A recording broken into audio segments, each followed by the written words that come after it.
Проверяем, насколько хорошо мы знаем друг друга. В каком месяце у моей мамы день рождения? Подстава какая-то на земле. Это осень. Ну, а месяц? Попал. Это не сентябрь, а октябрь. Ладно, погадам. Сюда, блин. Мой любимый мультик детства. Барби. Ты хочешь вообще плавать сегодня? Нет, я просто все о тебе знаю. Как зовут мою тетю? Раз, Таня. два. Ты изучал какую-то информацию обо мне перед Если я этим все видео? о тебе знаю, я знаю все. Насекомое, которого я боюсь больше всего. Паук. В смысле не...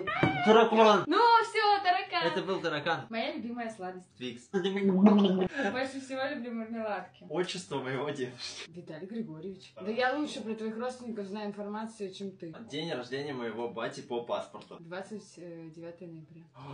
Мимо. Все? Носик окунули. Сколько я жил в Финляндии? 1 год. 9 месяцев. Мульк. Почему ты только нос макаешь? Моя любимая еда в детстве. Лазанья? Поехали, Титаник. Какой Титаник? Это не еда. Моя любимая еда в детстве? Пельмени. Пишите в комментариях, что она не макается.